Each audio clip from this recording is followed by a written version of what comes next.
Hi friends, welcome to Indian Recipes Tamil. நம்ம இன்னைக்கு ரொம்ப டேஸ்டியான முட்டை கிரேவி எப்படி செய்யறதுன்னு பார்க்க போறோம். இது ரொம்ப ஈஸி, அதே சமயம் ரொம்ப டேஸ்டியாவும் இருக்கும்.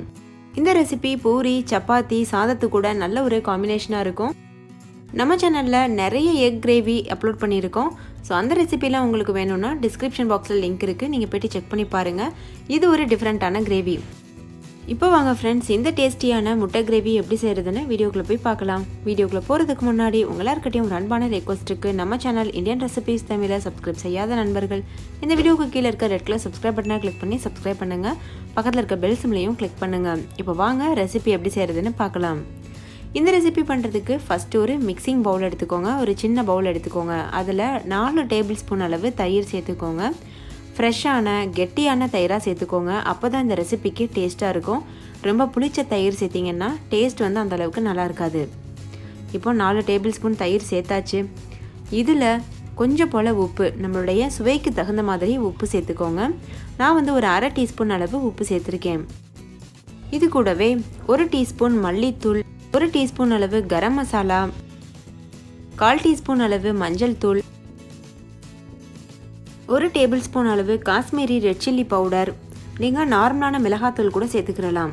சேர்த்துட்டு இது எல்லாத்தையும் சேர்த்து நல்லா மிக்ஸ் பண்ணிக்கோங்க. தயிர் நல்லா மாவு மாதிரி வரணும், திரி திரியாக இருக்கக்கூடாது. அந்தளவுக்கு ஒரு விஸ்க் வச்சு நல்லா மிக்ஸ் பண்ணிக்கோங்க. ஒருவேளை விஸ்க் இல்லைன்னா நீங்கள் ஸ்பூன் ஃபோக் வச்சு கூட மிக்ஸ் பண்ணலாம். இது நல்லா மிக்ஸ் பண்ணதுக்கப்புறமா மூடி போட்டு மூடி அப்படியே ஒரு ஓரமாக விட்டுருங்க. நம்ம இதை ரெசிப்பியில் யூஸ் பண்ண போகிறோம். இது இப்போ ஒரு ஓரமாக இருக்கட்டும். வேறு ஒரு கடாய் சூடுபடுத்திக்கோங்க. அதில் 2 டேபிள் ஸ்பூன் அளவு எண்ணெய் சேர்த்துக்கோங்க. நான் இன்றைக்கி நல்லெண்ணெயில் செய்கிறேன். உங்களுக்கு எந்த எண்ணெய் விருப்பமோ அது நீங்கள் சேர்த்துக்கிறலாம். எண்ணெய் நல்லா சூடானதும் 1 டீஸ்பூன் மிளகாத்தூள் சேர்த்துக்கோங்க. நான் இன்றைக்கி காஷ்மீரி மிளகாத்தூள் சேர்த்துருக்கேன். அது நல்ல கலர் கொடுக்கும். அதுக்காக 1/4 டீஸ்பூன் அளவு மஞ்சள் தூள், கூடவே 1 டீஸ்பூன் மல்லித்தூள், 1/4 டீஸ்பூன் கரம் மசாலா, சுவைக்கு தேவையான அளவு உப்பு, இதெல்லாம் சேர்த்துட்டு நல்லா மிக்ஸ் பண்ணிக்கோங்க. இப்போ நல்லா மிக்ஸ் பண்ணியாச்சு. ஒரு 20 செகண்ட் மட்டும் இந்த மிளகாத்தூள் இது எல்லாமே இந்த எண்ணெயில் நல்லா பொரியட்டும். ரொம்ப நேரம் பொரிய வேணாம். இதில் 4 வேக வச்ச முட்டையை சேர்த்துக்கோங்க. சேர்த்துட்டு ஒரு 1 நிமிஷத்துக்கு இதை லோ ஃப்ளேம்லேயே வச்சு அப்படியே வறுத்து கொடுங்க. இந்த மசாலாலாம் அந்த முட்டையில் நல்லா ஒட்டணும். அந்தளவுக்கு நல்லா வறுத்து கொடுங்க. ரொம்ப கருகிடக்கூடாது. ஹை ஃப்ளேமில் வச்சு பண்ணிங்கன்னா ரொம்ப கருகிற மாதிரி ஆயிரும். அதனால் லோ ஃப்ளேம்லேயே வச்சு நல்லா இது போல் வறுத்து கொடுங்க. இப்போ 1 நிமிஷம் ஆயிடுச்சு. ஸ்டவ் ஆஃப் பண்ணிவிட்டு இது ஒரு ஓரமாக அப்படியே ஆற வச்சுடுங்க. வேறு ஒரு கடாயை சூடு பண்ணிவிட்டு அதில் எண்ணெய் சேர்த்துக்கோங்க. 2 டேபிள் ஸ்பூன் அளவு எண்ணெய் சேர்த்துக்கோங்க. எண்ணெய் நல்லா சூடாகட்டும். எண்ணெய் நல்லா சூடானதும் இதில் கொஞ்சம் போல் ஒரு அரை டீஸ்பூன் அளவுக்கு சீரகம் சேர்த்துக்கோங்க. சீரகம் நல்லா பொரியணும். அதனால் ஒரு தடவை நல்லா மிக்ஸ் பண்ணி விடுங்க. இது போல் சீரகம் நல்லா பொரிஞ்சதும் 1 கப் அளவு வெங்காயத்தை பொடியாக நறுக்கி சேர்த்துக்கோங்க. முடிஞ்ச அளவு நல்லா பொடியாக நறுக்கி சேர்த்துக்கோங்க. அப்போ நம்மளுக்கு கிரேவி நல்லா கிடைக்கும். சேர்த்துட்டு நல்லா இது போல் வதக்கிக்கோங்க. வெங்காயம் முழுமையாக வதங்கணும். கண்ணாடி பதம்னு சொல்லுவோம்ல, அந்த அளவுக்கு வெங்காயம் வதங்கி வரணும். வெங்காயம் நல்லா வதங்கினதும் 2 பச்சை மிளகாயை சின்ன சின்னதாக நறுக்கிட்டு இது போல் சேர்த்துக்கோங்க. நம்ம முட்டைக்கெலாம் நறுக்குவோம்ல, அந்த மாதிரி சேர்த்துட்டு நல்லா இது போல் வதக்கிக்கோங்க. இப்போ வெங்காயம் முழுமையாக வதங்கிடுச்சு. இதில் 1 டேபிள் ஸ்பூன் அளவு இஞ்சி பூண்டு விழுது சேர்த்துக்கோங்க. இஞ்சி பூண்டோட பச்சை வாசனை போகிறது வரைக்கும் நல்லா வதக்கிக்கோங்க. இப்போ பாருங்கள், இஞ்சி பூண்டோட பச்சை வாசனையெல்லாம் போயிருச்சு.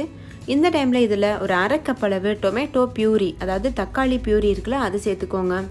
நீங்கள் தக்காளி பியூரிக்கு பதிலாக டொமேட்டோ கெச்சப் இல்லைன்னா தக்காளி பேஸ்ட்டு கூட சேர்த்துக்கிறலாம். அப்படி நீங்கள் பேஸ்ட்டு சேர்க்குறதா இருந்தால் ஒரு 2 தக்காளியை நல்லா நைஸாக அரைச்சிட்டு அந்த பேஸ்ட் இது கூட சேர்த்துக்கோங்க.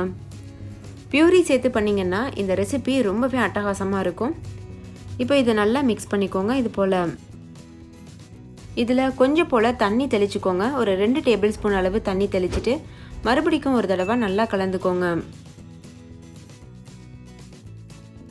கலந்ததுக்கப்புறம் இது போல் ஒரு கொதி வரணும். இப்போ ஒரு கொதி வந்துருச்சு. ஒரு கொதி வந்ததுக்கப்புறம் இதில் நம்ம ஏற்கனவே மிக்ஸ் பண்ணி வச்சுருக்க தயிரை சேர்த்துடணும். தயிர் மசாலா தூள்லாம் போட்டு மிக்ஸ் பண்ணி வச்சோம்ல, அந்த மிக்சர் இது. இதை சேர்த்துட்டு ஒரு தடவை நல்லா கலந்து விடுங்க. தயிர் சேர்த்துட்டு ரொம்ப நேரம் வேக வைக்க தேவையில்லை. லோ ஃப்ளேமில் வச்சு ஒரு 5 நிமிஷத்துக்கு மட்டும் வேக வச்சுக்கோங்க. 5 நிமிஷம் வேக வச்சதுக்கு அப்புறமா கொஞ்சம் போல் தண்ணி சேர்த்து நல்ல ஒரு கிரேவி பதத்துக்கு கலந்துக்கோங்க. ரொம்ப கெட்டியாக இருந்ததுன்னா நம்ம முட்டை சேர்த்துட்டு வேக வைக்கும்போது ரொம்ப ஹார்டாயிரும். அதனால் கன்சிஸ்டன்சியை அட்ஜஸ்ட் பண்ணுறதுக்காக கொஞ்சம் போல் தண்ணி சேர்த்துருக்கேன். இது ஒரு 1/4 கப் அளவு தண்ணி இருக்கும். இப்போ மூடி போட்டு மூடிட்டு ஒரு 8லேருந்து 10 நிமிஷம் வரைக்கும் மீடியம் ஃப்ளேமில் வேக வச்சுக்கோங்க. 10 நிமிஷத்துக்கு அப்புறம் ஓப்பன் பண்ணி பாருங்கள். அந்த கிரேவி வந்து நல்லா வற்றி கரெக்டான ஒரு கிரேவி கன்சிஸ்டன்சிக்கு வந்திருக்கும். பாருங்கள் இந்த மாதிரி. இப்போ ஒரு தடவை நல்லா மிக்ஸ் பண்ணிவிட்டு நம்ம ஏற்கனவே வேக வச்ச முட்டையை ஆயிலில் ஃப்ரை பண்ணி வச்சுருக்கோம்ல, அதை இது கூட சேர்க்கணும். அதை சேர்க்குறதுக்கு முன்னாடி அதில் சின்ன சின்ன கீரல்கள் சேர்த்துட்டு இது போல் சேர்த்திங்கன்னா நல்லா அந்த மசாலா கிரேவியை இந்த முட்டை நல்லா உள்ளே அப்சர்வ் பண்ணிக்கிறோம். அப்போ இன்னும் நல்லா டேஸ்ட்டாக இருக்கும் முட்டை வந்து சாப்பிடும்போது. இப்போ எல்லா முட்டையும் சேர்த்தாச்சு. சேர்த்துட்டு கடைசியாக கொஞ்சம் போல் கசூரி மேத்தியை நல்லா கையில் நல்லா க்ரஷ் பண்ணிவிட்டு அதை சேர்த்துக்கோங்க. இது ஒரு 1 டேபிள் ஸ்பூன் அளவு இருக்கும். ஒருவேளை கசூரி மேத்தி சேர்க்க விருப்பம் இல்லைன்னா நீங்கள் நார்மலான புதினா கொத்தமல்லி இலை கூட சேர்க்கலாம். சேர்த்துட்டு இது போல் நல்லா கலந்துக்கோங்க. கலந்துட்டு மறுபடிக்கும் மூடி போட்டு மூடி ஒரு 5 நிமிஷத்துக்கு மட்டும் மீடியம் ஃப்ளேமில் வச்சு வேக வச்சு எடுத்துக்கோங்க. அவ்வளோதான் ஃப்ரெண்ட்ஸ், நம்மளுடைய சுவையான முட்டை கிரேவி தயாராகிருச்சு. இதை நீங்கள் இப்படியே சுட சுட சர்வ் பண்ணலாம். ரொம்பவே அட்டகாசமாக இருக்கும். சாதம், அதுக்கப்புறம் வந்து சப்பாத்தி, பூரி, இட்லி, தோசைக்கெலாம் கூட அட்டகாசமான காம்பினேஷனாக இருக்கும். ஸோ கண்டிப்பாக ட்ரை பண்ணுங்கள். ட்ரை பண்ணிவிட்டு உங்கள் எக்ஸ்பீரியன்ஸை கமெண்ட்லேயும் கூட ஷேர் பண்ண மறந்துடாதீங்க. இந்த வீடியோ எல்லாருக்கும் ரொம்ப பிடிச்சிருக்கும் நம்புகிறேன். பிடிச்சிருந்தா லைக் பண்ணுங்கள். உங்கள் ஃப்ரெண்ட்ஸ் கூட நிறைய ஷேர் பண்ணுங்கள். ஸோ அவங்கள பார்த்து பயன்பெறட்டும். இன்னொரு சூப்பரான ரெசிபியோட நான் உங்களை சந்திக்கிறேன். அதுக்கு முன்னாடி நம்ம சேனல் இந்தியன் ரெசிபீஸ் தமிழை சப்ஸ்கிரைப் செய்யாத நண்பர்கள் சப்ஸ்கிரைப் செய்துக்கோங்க. தேங்க்யூ. பாய்.